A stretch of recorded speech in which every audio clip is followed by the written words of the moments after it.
नमस्कार, मैं सुनीता कथा मंथन में आप सबका स्वागत करती हूँ। कथा मंथन में आज सुनिए आशापूर्णा देवी जी की कहानी बेकसूर। आशापूर्णा देवी जी की अन्य कहानियाँ आपको हमारी प्लेलिस्ट से मिल जाएंगी। लिंक आपको एंड स्क्रीन तथा डिस्क्रिप्शन बॉक्स में मिल जाएगा। वहाँ जाकर आप उनके अपने मनपसंद उपन्यास और कहानियाँ सुन सकते हैं। और जीवनी भी हमारे ब्लॉग पे हैं, आप उनके बारे में भी पढ़ सकते हैं। तो चलिए शुरू करते हैं कहानी बेकसूर। लेखिका आशापूर्णा देवी। पांचू, अरे तूने बुलाया क्या? पांचू बुला रहे हैं तुम? बलराम साहा ने पीछे मुड़कर देखा। वैसे कोई किसी को नहीं देख रहा, तो भी उसने साफ साफ सुना, साहा बाबू साहा बाबू। काफी देर हो गई थी, इसलिए बलराम, जो अपने केट्स जूते का फीता कसकर बांधे तेजी से पांव पटकता हुआ बाहर निकल रहा था कि अचानक रुक गया। खागड़ा बाजार में उसकी बर्तन की दुकान है। 3 पीढ़ियों से कांसा पीतल के इसी कारोबार में है। घर से करीब 3 किलोमीटर पर है। पैदल ही आता जाता है बलराम। दुकान से आते समय अगर कभी आकाश में बादल बिजली हो और कोई टोक दे कि रिक्शा पर चले जाइए साहब बाबू, काफ़ी लंबा रास्ता है, तो बलराम बाबू बगल में दबाई छतरी को निकालकर सर पर डाल लेते हैं और कहते हैं, भैया, जब रिक्शा विक्शा नहीं था तब भी हमारे पुरखों अभिराम साहा और हरिराम साहा को मकान से दुकान तक का लंबा रास्ता पैदल ही आना जाना पड़ता था। और अब तो यह रास्ता पक्का बन गया है, पहले तो कच्चा ही था। बलराम के तेजी से पैदल जाने के बाद लोग यही कहा करते थे कि खामखा अपना सा मुंह रह गया। पता था वह किसी का नहीं सुनने वाला, अपने बाप की तरह ही एक बगहा है। हालांकि स्टील के बर्तनों के बाजार में आ जाने से दुकानदारी पर थोड़ा असर पड़ा, लेकिन कारोबार का कोई नुकसान नहीं हुआ। पुराने ढंग के लोग बाग अब भी बड़ी तादाद में हैं और इसके अलावा इन दिनों एक और नए ढंग का फैशन चल पड़ा है।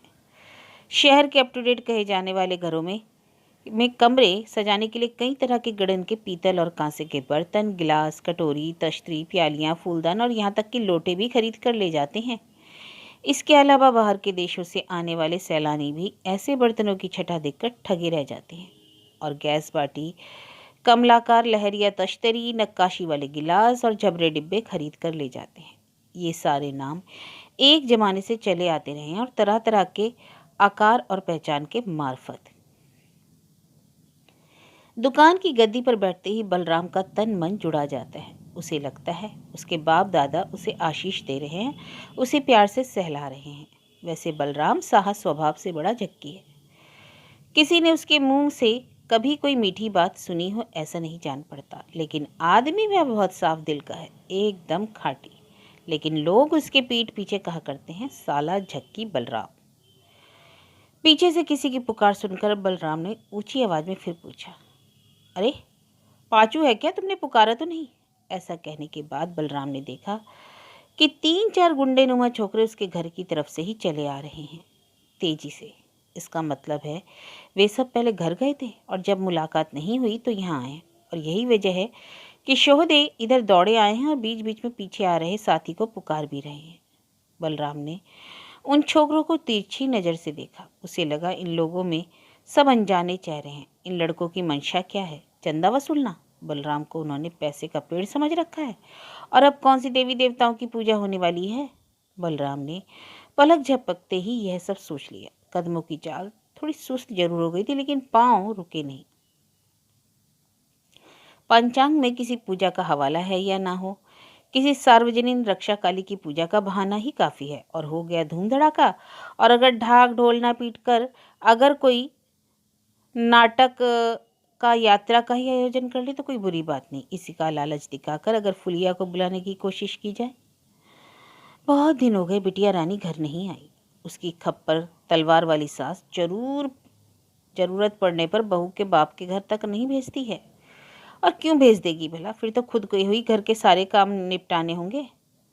और बेचारी फुलिया, बलराम के कलेजे का टुकड़ा, अपनी बेरहम सास के पल्ले में पड़कर कैसी सूखकर कांटा हो गई है। शादी को 5-6 साल हो गए, आज तक कोई बाल बच्चा भी जो नहीं हुआ है। एक चिंता से दूसरी चिंता का सिरा फूट पड़ता है। साहब बाबू सुनिए, साहब बाबू रुकिए तो जरा, पीछे से वे लड़के पुकार रहे। लेकिन इसके साथ साथ दुश्चिंताएं भी हैं जो चल रही हैं। आखिरकार लड़कों ने बलराम को पकड़ ही लिया। आपसे एक ज़रूरी बात करनी है, झबरे बालों वाले एक लड़के ने थूक घोटते हुए कहा। एक बहुत ज़रूरी बात। लेकिन बलराम ने उसे झिड़कते हुए कहा, मेरे साथ भला तुम्हारी क्या बात है, और वह भी ज़रूरी? सगुन बना के घर से निकला था और पीछे से हंगामा कर रहे हो। चलो चलो फुटो यहाँ से, भागो, बाद में मिलना। तभी सारे छोकरे जैसे एक साथ चिल्ला उठे, हमारी कोई बात नहीं है बाबू साहब, आपकी बेटी जहाँ बिहाई है उस घर पर बड़ी भारी मुसीबत आई है, और यही वजह है कि हम अपनी गांठ ढीली कर कर आपको यह बताने आए हैं। अच्छी मुसीबत? बलराम तो अच्छी मुसीबत में फंसा। उसने सभी शोधों को सिर से पांव तक देखा और त्योरियां सिकोड़ कर पूछा, तुम लोग कहीं से आ रहे हो? जी हाँ, कृष्णा नगर से। कृष्णा नगर यानी फुलिया की ससुराल से? बलराम का कलेजा किसी अनजाने डर से कांप उठा। पता नहीं है किस तरह की मुसीबत है। उसकी ससुराल का कोई आदमी इस बारे में कुछ बताने को तो नहीं आया। इन ढेर सारे लौंडों को भेज दिया है मेरे पास। बलराम ने अपने को संभालने की चेष्टा करते हुए पूछ लिया, बात क्या है? कहीं डाका तो नहीं पड़ा? सब कुछ लूट खसोट कर तो नहीं ले गए? ऐसा हुआ होता तो फिर क्या बात थी? कुंडू महाशय का सारा कुछ तो बैंक में पड़ा है, या फिर कारोबार में। घर में भला क्या रखा होगा? अरे भाई, इस मामले को इतना खुद खाद कर मत बताओ, सीधे सीधे यह बताओ कि क्या हुआ है, जल्दी से, फटाफट। अच्छा। एक झबरे बालों वाला लड़का जो कुछ इस तरह तेजी से आगे बढ़ाया मानो वह टूट ही पड़ना चाहता है, उसने पूछा, कृष्णनगर में आपकी बेटी की ससुराल है ना? कौन कह रहा है? नहीं है? आनंदमयी मोहल्ले के शशि कुंडू की पुतोहू थी ना वो? बलराम की छाती धौंकने की तरह चलने लगी। आखिर ये लड़के बताना क्या चाह रहे हैं? क्या शशि कुंडू मरमरा गए? लेकिन किसी तरह अपने को सीधा रखते हुए उसने बताया, हाँ तो जी ऐसे ही, दरअसल कल रात आपकी बेटी का कत्ल हो गया है, हम यही बताने आए थे। ऐसा कहते कहते लड़के के चेहरे पर लड़ाई जीत कर आने वाली फौजी की मुस्कान खिल गई। लो समझ, अब समझो, हम साले बदनसीबी गांठ की कौड़ी लुटाकर जैसे भी हो, बिना टिकट के सही, मरते खपते के तुम्हारी मुसीबत की दास्तान सुनाने आए, और तुम हो कि लाट साहब बने नाक ऊंची की हमें दुत्कारते फटकारते रहे। अभी फालतू बातें करने का वक्त नहीं, हंगामा मत खड़ा करो, अब तो कलेजा ठंडा हुआ। बलराम के पांव तले की जमीन खिसक गई और उसकी आंखों के सामने यहाँ से वहां तक एक धुएं का काला सा फैल गया। बलराम मुंह फाड़े खड़ा था। यह क्या? उन लड़कों को देखकर अचानक फुलिया की चिंता किस बहाने मेरे मन में आ गई थी, और क्यों आई थी? आखिर मैं क्यों अनमना सा हो रहा था? बहुत दिनों से बेटी को नहीं देखा है, तो क्या यह नामुमकिन सी बात सच है? दूसरे ही क्षण बलराम ने अपने को मजबूत किया। यह नामुमकिन है, पागलों की सी बात है। ऐसा क्या हो जाएगा कि तुम्हारी बिटिया की हत्या हो जाए? आखिर कौन उसका कत्ल करने आएगा और क्यों? और शशि कुंडू? शशि कुंडू तो उसकी बेटी को सगुनिया मानकर उसे लक्ष्मी बहू कहता आघाता नहीं। बेटी की शादी के बाद से ही तो उसके कारोबार में खासा मुनाफा हुआ। सास अगर अपनी पोतों को बाप के घर नहीं आने देती तो इसमें उसका अपना ही स्वार्थ है, और क्या। बहू की हत्या से उसका कौन सा भला हो जाएगा? और जहाँ तक जमाई बाबू का सवाल है, उसकी बात ना की जाए तो बेहतर है। सुना है वह बाप के कारोबार से जी चुराता रहता है, बस मौज मस्ती की महफिलों में खोया रहता है। इस बेसिर पैर की खबर और कुछ नहीं। किसी दुश्मन के खेमे की कुटिल चाल जान पड़ती है। यह संभव है कि इस दुश्मनी के खेमे में शशि कुंडू भी शामिल हो। बलराम के जानते आदमी तो भला है, लेकिन ऐसे सज्जनों के भी तो दुश्मन हो सकते हैं, और ऐसे बुरे लोगों की कम से कम इस दुनिया में तो कोई कमी नहीं। गुड़ और कपड़ा, इन दोनों ही के कारोबार में कुंडू महाशय ने अच्छी खासी कमाई की है। दुश्मनों के तन बदन में आग न लगे, यह कैसे संभव है? लड़कों को हैरानी हुई। यह भला कैसा आदमी है? ना तो बुक्का फाड़ कर रोया, ना छाती पीट कर चीखा। ऐसा भी नहीं जान पड़ता कि बहुत परेशान हुआ हो। ऐसा है यह पत्थर दिल इंसान। लड़के एक दूसरे का हैरानी से मुंह देख रहे थे। हालांकि इस खबर के साथ ऐसा जरूर लगा कि इसे बिजली का झटका लगा हो। बात क्या है? क्या वह इन लोगों की बात पर विश्वास नहीं कर पा रहा है? हो सकता है।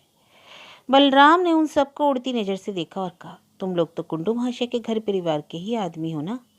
वे लोग उखड़े स्वर में बोले, हम उनकी जात बिरादरी के नहीं हैं, एक ही मोहल्ले के रहने वाले हैं। अपनी आंखों के सामने ही हमने उसका कत्ल होते देखा था। हमें पता है वह आपकी इकलौती बेटी थी। हमें ऐसा लगा कि आपको यह खबर पहुंचा देनी चाहिए, इसलिए अब आप पर है कि आप इसे सच माने या नहीं? अब की बलराम वहीं बैठ गया, एकदम बीच सड़क पर ही नहीं, पास ही की एक मकान की ड्योढ़ी पर। उसने उखड़े स्वर में पूछा, तुम लोगों ने अपनी आंखों से देखा था? खून किसने किया? अब आपको क्या बताएं, आपके ही जमाई बाबू शरत ने। बलराम की आंखों के सामने अपने जमाई शरत की तस्वीर उभर आई। गोल गाल, भरा पूरा चेहरा, गोपाल मार्का, घुंघराले बाल, उन्हें लच्छों की तरह माथे पर तय जमाए हुए, गोरा शरीर, ताजा खोए खोए की तरह। विवाह के समय जिसने भी देखा था उसी की आंखें जुड़ा गई थी, और वही खीर मलाई के पुतले जैसा लड़का। असंभव है। बलराम ने अपने को संभालने की कोशिश की, फिर कहा, तुम लोगों ने जब यह देखा कि पति अपनी पत्नी की हत्या कर रहा है तो तुम लोग तमाशा देखते रहे? कैसे मारा, भुजाली से या किसी छुरे बुरे से? झबरीले बालों वाले लड़के को छोड़कर बाकी सारे लड़के मुंह बिचकर चुप्पे से खड़े थे, गुस्से में भरे। उन्होंने सोचा था कि यह आदमी उन्हें बड़े प्यार और आदर से बिठाएगा, धन्यवाद देगा, फिर बड़ी उतावली के साथ एकदम के से चलने को तैयार हो जाएगा, लेकिन ऐसा कहीं नहीं हुआ। वह तो एक के बाद एक कुरेद कुरेद कर पूछ रहा है।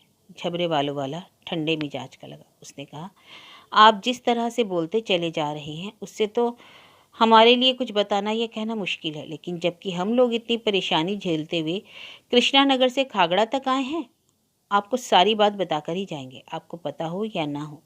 लेकिन बात यह थी कि इस बीच शरद कुंडू की भांग चरस पीने की आदत बहुत ज़्यादा बढ़ गई थी। इस लत के चलते हुए आधी आधी रात के बाद घर आने लगा, और इसे लेकर बाप बेटे में खूब कहासुनी हुआ करती। खैर, गर्मी और उमस की वजह से लगभग सभी घरों में छत पर बिछौने डाले जाते हैं। हमारे घरों में भी ऐसा ही किया जाता है। हमारा घर कुंडू के घर के बगल में ही है। गर्मी कम हो जाने के बाद जब सभी लोग सो रहे कि अचानक कुंडू के घर से छत पर पागलों किसी भयंकर चीख पुकार शुरू हो गई। इसके बाद ही छत के किनारे वाली दीवार के पास दो जनों के बीच आपाधापी दिखाई पड़ी, और तभी तभी स्त्री के गले की एक चीख, अरे मुझे मार डाला रे, के साथ ही दो मंजिली छत के ऊपर से एक भारी सी चीज धम से गिरी, और उसके साथ ही शरद की मां चिल्ला पड़ी, अरे यह क्या सर्वनाश हो गया। और इसके साथ ही सब कुछ एक बारगी थम गया। सारा मामला सब कुछ ही सेकंड में खत्म हो गया। हम सब भी सवेरे वाली गाड़ी से आपको यह खबर देने के लिए निकल पड़े। हमें पता है वे लोग सारी बातें मुंह टोक देंगे, कहेंगे छत पर सो रही थी, नींद के नशे में उसने यह समझा कि सीढ़ियों पर से उतरती आ रही है, और टूटी मुंडेर वाली चारदीवारी के फांक से उसका पांव चला गया। रात के आखिरी पैर में शशि कुंडू की घरवाली यही सारी बातें बक रही थी और छाती पीट रही थी। अच्छा अच्छा, तो अब हम सब चलते हैं। अभी 11:30 बजे वाली गाड़ी से ही हमें लौटना होगा। हमने सोचा कि अचानक उस बुरी खबर को सुनकर अगर जो आप कहीं अपना सुध-बुध खो बैठे तो हम आपको साथ ही स्टेशन तक लिवा लाएंगे, लेकिन आप हैं कि हमारा विश्वास ही नहीं करना चाहते। खैर चलो भाई, इस कलयुग में किसी का भला नहीं करना चाहिए। वे लोग रवाना होने के हुए 2 सेकंड बाद ही इस गिरोह का नेता वापस लौटा और बोला, इसके बाद वाली गाड़ी 5:30 बजे है, पहुँचते पहुँचते रात हो जाएगी। इसके बाद लाश सड़ने लगेगी। अगर आपको जाना है तो बताइए, साथ में हम लोग भी रहेंगे। इन लोगों का आग्रह देखकर बलराम साहा के मन में जो संदेह पैदा हो गया था एक बार फिर से पक्का हो गया। इस दुनिया में तरह तरह के लफंगे और उचक्के हैं। आए दिन ऐसी घटनाएं सुनने को आती हैं कि किसी परिचित के बारे में कोई बुरी खबर देकर लोगों को साथ ले जाया जाता है और उन्हें तंग किया जाता है। अनजाने में ही बलराम का एक हाथ कमर की गांठ पर चला गया। आज ही दुकान पर कुछ व्यापारियों और महाजनों के आने की बात है, वे माल लेकर आएंगे। साथ में 4,500 रुपये हैं। इन छोकरों को इस बात की टेर तो नहीं लग गई? बलराम यह समझ नहीं पा रहा था कि क्या करे, और इधर सीने में अजीब सा तूफान मचल रहा था, और उसे अपने चारों ओर अंधेरा ही अंधेरा नजर आ रहा था, और इसके ऊपर भी संदेह का घना कोहरा। ठीक है, आप नहीं चल रहे हैं? अच्छा। और इसके बाद लड़के बढ़ने लगे। वे थोड़ा थोड़ा सा आगे बढ़े ही थे कि बलराम ने हाथ उठाकर पकड़ा, अरे बच्चों सुनो, थोड़ा सा तो रुको, सुनो। झबरीले बालों वाला वापस आया। बलराम उसके हाथों को अपने हाथ से थाम कर रोने लगा। फिर सुबकते हुए कहा, धर्म के नाम पर दुहाई है, सच सच बताना, क्या मेरी बेटी सचमुच मारी गई? ये बात झूठ कहने से हमें क्या मिलेगा? तो फिर चलो, तुम सबके साथ ही चलता हूँ, बिटिया को आखिरी बार देख तो लूँ। कहते कहते बलराम एक बार फिर रुका। उसने कुछ सोचकर आगे कहा, अगर तुम लोगों में से कोई आदमी मेरे घर जाकर मेरे जाने की बारे में बताए तो बड़ा अच्छा हो। घर में मेरी माँ और विधवा बहन है। मेरे वापस ना लौटने पर वे दोनों चिंता के मारे दम तोड़ देंगी। उनसे कहना कि मैं किसी ज़रूरी काम से राना घाट जा रहा हूँ, वापस ना लौटूँ तो चिंता ना करें। एक लड़का तेजी से आगे बढ़ गया। बलराम ने 3 रिक्शों को स्टेशन जाने के लिए ठीक किया। नहीं, अपने साथ किसी को बैठाने की ज़रूरत नहीं। अगर टेट के साथ छिड़कानी करे तो अच्छी मुसीबत है। हे भगवान, आगे की तरफ बढ़ गए। रिक्शों पर सवार ये छोकरे अगर जो कहीं झूठे और उचक्के हों। मुमकिन है ये सब शशि कुंडू के घर के लड़के हों। कहने को तो कह रहे थे कि पास वाले घर में ही रहते हैं, लेकिन पुकार तो रहे हैं कि शशि कुंडू, शरद कुंडू। एक टोले मोहल्ले में ऐसा भी कहीं होता है। लोग एक दूसरे को आदर और प्यार से बुलाते हैं। बहुत लोग लाग लपेट ना भी हो, लेकिन भैया, चाचा, ताऊ कहकर तो बुलाते ही हैं। ना ना, ये सब साले मतलबी तो नहीं। भगवान करे ऐसे ही हो। लेकिन बलराम साहा को ठग नहीं पाएंगे। यह ठीक है कि मारे घबराहट के इन सब के साथ जाना पड़ रहा है, लेकिन ये उसका कुछ बिगाड़ तो नहीं पाएंगे। बिटिया लाने के लिए जी पहले से ही बेचैन हो उठा था, इसलिए इनके साथ निकल पड़ा। हे माता आनंदमयी, माँ काली, वहाँ पहुँचकर मैं अपनी बिटिया फुलिया को राजी खुशी देख पाऊँ। वापसी के समय तुम्हारे स्थान पर छेने वाले संदेश चढ़ाऊँगा। बलराम ने अपनी टेट को अपनी उंगलियों में टोह लिया और मन को मजबूत जानकर फिर से बैठ गए। सामने चल रहे 2 रिक्शों पर 4 छोकरे ठीक ठाक ही जा रहे थे। कोई गलत मकसद होता तो वे किसी तरह की चालबाजी करने से बाज नहीं आते। इस बीच वापस आकर कोई हंगामा खड़ा नहीं करते। कहीं स्टेशन पहुंचकर मेरे सीने में कटार तो नहीं भौंक कर रुपए लेकर चंपत हो जाए, या फिर रेलगाड़ी पर सवार होकर इस भरी दोपहरिया में तो सरेआम हजारों लोगों के सामने। कृष्णनगर पहुंचकर ऐसा नहीं है कि बलराम साहा को ये गायब या अगवा कर सके। कृष्णनगर तो वह बचपन से ही आते जाते हैं, और इधर पिछले कुछ वर्षों में बिटिया की शादी के समय से ही इतनी बार आना जाना हुआ कि जिसकी गिनती नहीं। मिठाई की हांडी, आम की टोकरी, दादी के हाथों तैयार अचार, अमोट, बड़ी पापड़ी तो आते ही लेकर आते ही रहे हैं। यहाँ उसके ना जाने कितने परिचित हैं। तो फिर ये लोग किस साहस के बुते पर कोई चस्का दे रहे हैं। लगातार एक दूसरे को काटने वाली चिंता के साथ बलराम साहा उतना बढ़ते गए। उसका इरादा एक बार मजबूत होता, दूसरे ही क्षण ढह जाता। बाजार में अक्सर मिल जाने वाले शशांक की बात उसे याद आ गई। दिनों दिन यह क्या होता जा रहा है बलराम दा? अखबार खोला नहीं कि किसी की बीबी का कत्ल। शहरों में, कस्बों में, बड़े बड़े घरों में, ऊंचे घरानों में ऐसे हादसे बढ़ते चले जा रहे हैं। बीबी को जान से मार डालना ही आजकल का लेटेस्ट फैशन हो गया है। उस दिन शशांक की बात पर उसने ध्यान नहीं दिया, लेकिन आज वह याद आ रही है। और ये छोकरे टिकट कटाकर ट्रेन में कभी नहीं बैठते, लेकिन जब बलराम ने 5 टिकट कटाने को रुपए बढ़ा दिए तो कोई चारा ना था, और ना ही रुपए गायब करने की नौबत भी आई। ट्रेन के प्लेटफार्म पर रुकते ही बलराम हैरान रह गया। कैसी आश्चर्य की बात है, जहाँ जो कुछ था जैसा था वैसा ही तो है, आम दिनों जैसा। यहाँ तक कि पान की दुकान में ध्यानस्थ महादेव वाले कटे फटे कैलेंडर के सामने गेंदे के फूलों की जो सूखी माला वह देख गए थे, आज भी वैसी ही झूल रही है। सौदा सुलभ करने वाले लोग उसी जानी पहचानी शैली में आ जा रहे हैं। ऐसा लगता है अभी अभी यह सब देख गए। आंखों के सामने ही साइकिल रिक्शा का पड़ाव देखा जा सकता है। किसी किसी साइकिल रिक्शा की घंटी के सिर पर नायलॉन वाले झालरनुमा नीले फूल उड़ रहे हैं। सब कुछ तो वैसा ही है, हूबहू, जरा भी इधर उधर नहीं। और ये कंगले दलिद्दर साले यही कहते हैं कि सारी दुनिया, धरती आसमान, चांद सितारे सब बदल गए, जमाना बदल गया। शैतान की याद तो नहीं ये सब।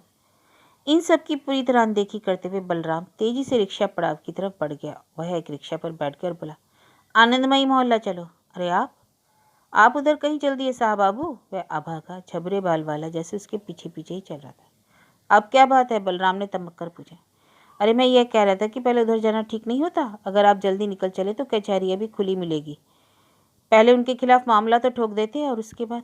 यह सुनकर झक्की बलराम को जैसा तिनक गया, लगा कि वह इस छोकरे पर टूट पड़ेगा। उसने कहा, लगता है मैं तो एक नासमझ के पल्ले पड़ गया। अरे भाई, तुम लोग आखिर चाहते क्या हो? कौवा तेरा कान ले जा रहा है। यह सुनकर मैं कान पर हाथ न रखकर कौवे के पीछे दौड़ने लगूंगा? अब जाओ भी, तुम लोगों को मेरे पीछे पड़े रहने की कोई ज़रूरत नहीं है। रिक्शे पर सीधे तनकर बैठकर बोले, अरे चलो भैया, आनंदमयी मोहल्ला। रिक्शा थोड़ी दूर आगे बढ़ाने पर रिक्शे वाले ने पूछा, आनंदमयी मोहल्ला? वहाँ किसके यहाँ जा रहे हैं बाबू? बलराम का मिजाज अब भी उखड़ा हुआ था। उसने उसी कड़वाहट से कहा, बस रिक्शा चलाते जाओ, बता दूंगा किसके मकान पर जाना है। बात यह नहीं है, उस आदमी ने पैडल चलाते हुए, कल रात उस मोहल्ले के किसी घर में एक हादसा हो गया, तभी तो हम पूछ रहे हैं। बौखलाए बलराम का कलेजा अंदर तक बर्फ जैसा सफ़ेद हो गया। उसकी आवाज़ बैठ गई। फिर भी उसने बड़ी मुश्किल से पूछा, आखिर क्या बात हो गई भाई? रिक्शे वाले ने उसी जोश में कहा, कुछ लोग बताए रहे, पाँव फिसल गया होगा और लोग बोल रहे कि कत्ल का मामला है। हम तो बाबू यही समझते हैं कि खून खून ही किया गया होगा। घर की बह पुतों को मार डालना तो आजकल कोई नाम नई बात ना है, रोज का रिवाज हो गए हो। ऐसा जान पड़ा कि बहुत दूर से बहुत आहिस्ता से यह सवाल पूछा गया, किसके घर की बात है? अरे वही शशि कुंडू के घर की बात है बाबू। गुड़ का कारोबार कर रही। वैसे आनंदमयी मोहल्ले के कपड़े की भी दुकान है। बात क्या है बाबू? आपकी कोनो जान पहचान तो ना रही? बलराम एक तरह से ढेर हो चुका। अचानक उसने अपने को संभाला और जोर से फट पड़ा। हाँ हाँ हाँ, परिचित है, एकदम अपने घर का आदमी है। रिक्शा और तेजी से चलाओ भाई, आज सबका खेल तमाम करके ही दम लूंगा मैं। शशि कुंडू के मकान के सामने अब भी 2-4 लोग इकट्ठा थे। थोड़ी देर पहले ही पुलिस आई थी और लाश ले गई। उसने बाप बेटे शशि और शरद दोनों को हिरासत में ले लिया। आसपास खड़े लोग इस दर्दनाक घटना को लेकर तरह तरह के दोष मढ़ रहे थे। कुछ लोगों को इन सारी बातों में बड़ा रस मिल रहा था और ऐसे लोगों की तादाद कहीं ज़्यादा थी। अरे इस शशि कुंडू की अकड़ बहुत बढ़ गई थी, सारी दुनिया उसके लिए छोटी हो गई थी और उसका अभागा बेटा तो जैसे पागल हो गया। जब देखो तब नशे में चूर। उस दिन बागानपाड़ा में नशे की झोंक में कैसी कैसी बदतमीजियां कर गया। अब उसका बाप जितना चाहे झूठ गढ़े, किससे गढ़े और मामले सजाए, यह मामला नहीं दबेगा। अब तो बाप बेटा दोनों ही जेल की चक्की पीसेंगे। अरे क्या कहते हो, जरा इसकी अकड़ तो कम हो। अरे कुंडू के सामने रिक्शा कैसे आया, कौन उतरा? शरद का ससुर जान पड़ता है, उसे कैसे खबर मिल गई? क्यों, इस मोहल्ले में उसके कुछ कम दुश्मन हैं? रिक्शे वाले को भाड़ा चुकाने के बाद जब बलराम इधर उधर देखने लगा तो लोग छितरा गए। कोई ज़रूरत नहीं, अरे बाबा, अगर जो उनसे पूछ बैठे कि आप लोग गवाह तो है ना, माफ़ करना। यह तो सभी चाहते कि हत्यारे को सजा मिले, लेकिन कचहरी में गवाही देने कोई नहीं जाना चाहता। घर के सामने सन्नाटा पसरा था। दरवाज़ा अंदर से बंद। बलराम ने उसी जोम से दरवाज़ा ठेला और इसी के साथ जैसे सारा घर झंझना उठा। कौन है? भीतर से एक बीमार सी आवाज़ सुनाई पड़ी। यह सवाल किसी स्त्री तक का था जो न केवल कमज़ोर थी बल्कि सहमी हुई भी थी। दरवाज़ा तो खोलिए, मैं हूँ बलराम साहब, खागड़ा का। दरवाज़ा धीरे से खुल गया। घर की पुरानी नौकरानी कनाई की माँ एक किनारे हट गई। कनाई की माँ जो बलराम को घर आता देख दरवाज़ा खोलते ही कभी खिलखिला उठती थी और मारे खुशी की चीख कर कहती थी, अरे ओ बाबू, भाभी देखो तो कौन आया है। बाबा, समधी बाबू लगता है। इससे बड़ी हाड़ी आपके खागड़ा बाजार में नहीं थी शायद। बिटिया रानी छेने की मिठाई कितना पसंद करती है, यह तो आपको पता ही है। और आज आज वह खिलखिलाहट गायब थी। वह एक चोरनी की तरह दीवार से सटकर खड़ी हो गई। वह आदमी जो रिक्शा के ऊपर ही एक तरह से ढेर हो गया था, यहाँ शेर की तरह गरज रहा था। उसके हाथ में कोई हथियार तो नहीं था, लेकिन स्थायी बंदोबस्त के तौर पर छतरी तो थी। बलराम उसे ही ऊपर उठाए सदर दालान में दाखिल हो गया और ऊंची आवाज़ में चीखता रहा, कहाँ है? बाहर निकालो कमीने को, निकालो बाहर। मैं तेरा खून पीकर ही फांसी के फंदे पर झूल जाऊं।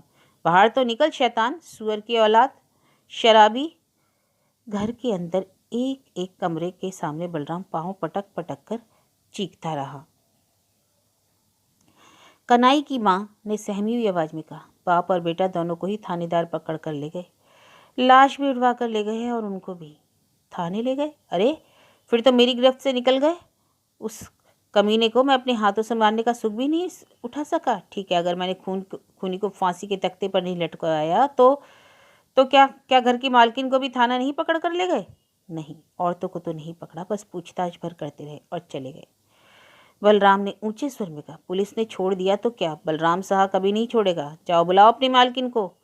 बलराम साहब ने ठान लिया कि वह उसे भी जेल चढ़ाकर दम लेगा। यह उसका 2 टूक फैसला है। अरे साइस है तो बाहर निकाल कर आंख मिलाए ना, यह अब तो पता चले कि पराए घर की बेटी के साथ। उफ! बलराम की चीख पुकार और फटकार। शशि कुंडू के परिवार के लोग कमरे से बाहर निकल आए, घरवाली भी। वह एक मटमैली सी लाल डोरिया किनारे की साड़ी पहनी हुई थी, कलाई पर शाखा चूड़ी, लोहे की रूली और बाला। चेहरा आंचल से ढका था। कमरे से बाहर निकलकर वह जैसे बलराम के पांव के पास ही औंधी पड़ गई। रूंधे स्वर में सुबकते हुए उसने कहा, नहीं, ऐसा कोई साहस नहीं समधी साहब, आपको मुंह दिखाने का साहस नहीं है। बस आप लोगों ने तो अपने घर की नीलमणि हम लोगों को सौंप दी थी, लेकिन अब तो उसे सहेज हम लोग नहीं पाए। समधी बाबू, मेरी कोख ही के जाय ने जी का जंजाल, अभा के बंदर ने सोने जैसी लक्ष्मी बहू को एकदम से खत्म कर दिया। कन्हई की माँ जैसे असंतोष में फटकर बोल उठी, मालकिन यह उल्टी सीधी बात कहाँ से कर रही हो तुम? भाभी ऊपर अकेली सोई थी, नींद में ही उठ पड़ी, समझ ही नहीं पाई कि पाँव कहाँ पड़ रहे हैं। सीढ़ी का दरवाजा है यह समझकर टूटे मुंडेर की सुराख में पाँव डाल दिया और गिर पड़ी। अरे बस इतनी सी ही तो बात है, चुप कर, इस सिखाई पढ़ाई की बात को अपने पास ही रख। कुंडू की घरवाली ने रोते रोते ही उसे बुरी तरह झिड़क दिया। तू क्या समझती है, समधी साहब इतने बेवकूफ़ आदमी हैं, उन्हें जो कहा जाएगा वे वही समझ लेंगे। समधी साहब अपनी बुद्धि के बल पर बड़े बड़े वकीलों और बैरिस्टरों के कान काटते हैं, क्या वह इतना भी नहीं समझेंगे कि सच क्या और झूठ क्या है? अब तो इनके ही हाथ हमारे जीवन मरण की डोर है। बलराम ने खोए खोए ढंग से कहा, बात और घात में आप भी कुछ कम नहीं हैं समधन जी। और अब काहे कि समधन ममधन, भाड़ में गए सब संबोधन। कुंडू की घरवाली बस इतना ही काफ़ी है। और आप इस बात को समझ के रखिए, मैं उस सुअर को ख़त्म किए बिना नहीं छोड़ूंगा, मेरी प्यारी अनाथ बिटिया को जिसकी माँ उसे बचपन में ही छोड़ गई, मेरे कलेजे के टुकड़े को। बलराम साहा का गला बैठ गया, लेकिन उसने ऊंची आवाज़ में ही कहा, और उस लतखोर की यह मजाल, उसे क्या मेरा डर नहीं? उसकी खाल में भूसा भरे बगैर मैं नहीं मानूंगा। कुंडू की घरवाली का आंचल चेहरे से खिसका, उसका सुभगता हुआ स्वर अचानक फूट पड़ा। बिलखती हुई बोली, मुझे पता है भाई साहब, इस पाप के युग में उसे सजा नहीं मिली तो उसका बाप तो तभी उसकी गर्दन पकड़कर थाना ले जा रहा था। वह कह रहा था, तू तो ठहरा कुलनाशी, तूने मेरे घर की लक्ष्मी, शुभ लाभ वाली लक्ष्मी और दुर्गा जैसी सुंदरी बहुरानी का खून कर दिया। चल चल, मैं तुझे फांसी पर लटकाने का सारा इंतजाम किए देता हूँ। वह तो सिर्फ मेरा चेहरा देखकर थम गए। आप भी एक बार हो आइए भैया, चार चार बेटियों के बाद यह जन्म जला पैदा हुआ, उसे किसी तरह बचा लीजिए, आपके ही हाथों में मेरा जीवन मरण है। क्या आप आखिर कहना क्या चाहती हैं? बलराम साहा ने गरजते हुए कहा। भला मेरी ठकुर सुहाती किस लिए? बलराम साहा कोर्ट में जाकर झूठी गवाही देगा इसलिए? कुंडू की घरवाली के चेहरे से आंचल हट गया। रोते रोते उसकी दोनों आंखें लाल करमचे की तरह सुर्ख हो गई थी, जिन्हें उठाकर उसने कहा, इसमें झूठ जैसी कोई बात नहीं भैया, आप यही कहिएगा कि मुझे इस बात का यकीन नहीं होता कि शरत ऐसा काम भी कर सकता है। जरूर जरूर कहेगा बलराम साहब, ऐसा ही कहेगा, मेरी जीती जागती बिटिया को। कहते कहते थम गया वह। कुंडू की घरवाली एक बार फिर दुहाई देने लगी, क्या मैं वह सब नहीं समझती समधी साहब? खबरदार जो समधी साहब और भैया साहब कहा मुझे। कुंडू की घरवाली ने सहमते हुए कहा, क्या उसके लिए मेरा कलेजा नहीं कचौट था? मेरी देवी सी पोतहू, घर की लक्ष्मी, लेकिन उस मुंह झोसे बंदर ने जानबूझकर तो ऐसा नहीं कुछ किया भैया। उसने जो कुछ किया नशे की झोंक में किया। लोग कहते हैं मद करे बद, शराब करे खराब। ऐसे ही यार दोस्तों के कुसंग में पड़कर मेरा बेटा इंसान से हैवान बन गया। हाय राम। रुकिए, अरे रुकिए भी, बलराम ने खींच भरे स्वर में कहा, अपने कुलंगार बेटे की वकालत करने की जरूरत नहीं। आग में हाथ डालेगा तो जलेगा नहीं। आग को अच्छे से या बुरे से कुछ लेना देना नहीं, समझिए आप? खून की सज़ा फांसी है। मेरा दो टूक जवाब है, फैसला। इसे अपनी गांठ में बांध लीजिए श्रीमती जी, कल घर जाते ही केस ठोक दूंगा और मरते दम तक लड़ता जाऊंगा। श्रीमती कुंडू ही नहीं, कनाई की माँ भी यह सुनकर सख्ते में आ गई। यह तो ठीक है कि इस आदमी की बातचीत का ढंग शुरू से ही बड़ा उखड़ा उखड़ा है, लेकिन यह अपनी ही बात पर टिका हुआ है, जौं भर टस से मस नहीं हो रहा। वाह, खूब कह रही है आप भी समधन जी। अब आप ही मुझे ज़बरदस्ती खाने को कहें, सारा का सारा भोजन और माल पकवान लाकर पटक दें, लेकिन पेट तो मेरा है ना, है कि नहीं? और खाइए कहते हुए अगर अपने आपने समधी जी का पेट ही फाड़ डाला तो मेरा कहना है कुंडू की धर्मपत्नी जी कि इस पेट को सिलने की जिम्मेदारी किस पर है? वह भी इसी बदनसीब बलराम पर। इस आदमी की बोली में अजीब सी कड़वाहट खुली है और उसमें कोई तालमेल भी नहीं। इस पर उसने कुंडू की धर्मपत्नी जिस विरूप ढंग से कहा, लगता है किसी ने कनपटी पर तमाचा जड़ दिया। लेकिन स्त्रियां सारा अपमान पी जाती हैं। उसने भी अपने दोनों हाथों को जोड़कर सिर पर रखा और चिरौरी के स्वर में कहा, अच्छा भैया, अगर मेरे बेटे को फांसी हो गई तो क्या आपकी बेटी वापस मिल जाएगी? आप माँ की ममता की हाहाकार की बात ही सोचकर। बलराम तेजी से पांव पटकता वहीं टहलने लगा। इस बात को सुनकर वह वहीं थम गया, जैसे अपने शिकार पर टूट पड़ा। अच्छा, तो यह सब सोच समझ कर ही बलराम साहब अदालत में अपना हल्फिया बयान देगा, है ना? अरे मैं पूछता हूँ कि उसके कलेजे की जलती आग को किसने देखा है? कुंडू की घरवाली एकदम से बुझ ही गई। सिर पर आंचल खींचते हुए उसने बड़े ही ठंडे ढंग से कहा, समझ गई, आप अपने मन की ही करेंगे। मैं तो यही सोच रही थी कि अब कोई चारा तो नहीं, वह लौट कर तो आएगी नहीं, ठीक है, जो उचित जान पड़े वही करें। मैं कह रही थी कि धूप बतास में चल कर आए हैं तो एक डाब काट कर दूं, आप पियेंगे ना? बलराम साहा की उछल कूद और बकझक थोड़ी कम होने को आई थी, लेकिन इस बात को सुनकर एक बार फिर भभक उठा। तमक कर बोले, क्या कहा? डाब काट रही हैं? बलराम साहब इस ड्योढ़ी पर बैठकर पानी पिएगा? अरे बलराम तो अब डाब उसी दिन पिएगा जिस दिन हत्यारे को फांसी पर लटकाएगा। यह कहकर उसने दरवाजे को हुड़का खोला और दंदनाता हुआ बाहर निकल गया। लेकिन यह समझ में नहीं आया कि बलराम रिक्शा पर बैठकर स्टेशन की तरफ क्यों रवाना हो गया। क्या वह लाश घर नहीं जाएगा? एक बार और आखिरी बार अपनी बेटी फुलिया को देखने के लिए भी नहीं जाएगा? नहीं, शत विशक्त फुलिया को नहीं देखना चाहता बलराम। उसके मन में जो फूल कुमारी खिल रही है वही जिंदा रहे, इतना ही काफ़ी है। इसके बाद तमाम अखबारों में फुलेश्वरी कुंडू हत्याकांड के समाचार छपते रहे। कुंडू बाप और बेटा हिरासत में सड़ते रहे, उनकी जमानत होने ना पाई। यह भी पता चला कि मोहल्ले के कई लोग चश्मदीद गवाह की हैसियत से अपनी गवाही देने को तैयार हुए, और इस मामले में सबसे आगे वही झबरे बाल वाला युवक और उसका वही गिरोह। ये सब शशि कुंडू के नाते रिश्तेदार ही थे। उसकी बुआ के घर में पले बड़े। शशि कुंडू उन्हें कुसंगी कहकर बुलाता। उनकी आंखों में सुलगती जहरीली आग देखकर और गाहे बगाहे उसके घर में धमकते हुए भाभी जी कहकर ताक झांक कर लिया करते तो उन्हें झिड़क दिया करता। कहने का मतलब यह है कि उन्हें कोई शह नहीं देता था। दूसरी ओर शरद की चाल ढाल के चलते विरोधियों की संख्या ही कहीं अधिक थी। लेकिन फुलेश्वरी का मामला कोई ज़्यादा दिनों तक नहीं चला और खुद मुजरिम फांसी पर लटकने के बदले छाती ठोकता हुआ साफ बच गया।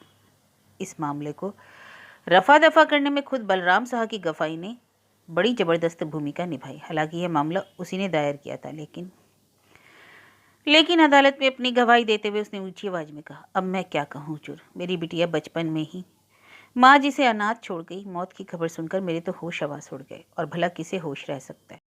धर्म अवतार, आपके यहाँ ऐसा कुछ होता तो आप होशो हवस में रहते? क्या गुस्से में भरकर केस नहीं ठोक देते?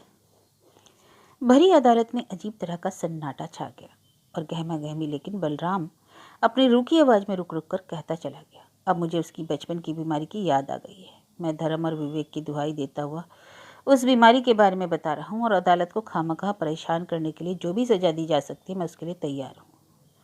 बलराम सहाय से सिर माथे लेगा, लेकिन यह बीमारी क्या थी भला, जिसे फुलेश्वरी कुंडू बचपन से ही भुगत रही थी? यह कोई दूसरी चीज़ नहीं, नींद में चलने की बीमारी। बचपन से ही रात बिरात उठकर फुलिया कितनी ही बार दरो दीवार से टकरा कर अपना कपाल फोड़ चुकी है। सामने दीवार खड़ी है यह समझकर कई बार उड़ के दरवाजे के पल्ले से टकराकर चोट खाती रही। ऐसा भी हुआ है कि उसे घर में बिछी चारपाई, बिछावन, आलना और दरवाजे का बहुत ख्याल नहीं रहता था, और रोशनी जलाते समय वह ठोकरें खाती रहती थी। यही सब कुछ। उसकी इस बीमारी को लेकर लोग उसकी हंसी उड़ाया करते। किसको क्या पता कि हंसी मजाक वाली बात ही फुलेश्वरी के लिए जानलेवा बीमारी साबित होगी। ऐसी गवाही की सच्चाई जानने के लिए धर्म अवतार जज साहब क्या कुछ करते, यह बात दिगर है, लेकिन संदेह करने का कोई सवाल ही नहीं था, क्योंकि गवाह कोई और नहीं, फुलेश्वरी कुंडू का बाप ही था। यही वजह थी शशि कुंडू का बेटा शरद कुंडू बेकसूर साबित हुआ और छाती ठोकता हुआ अदालत से बाहर निकला। इसमें हैरानी की कोई बात न थी।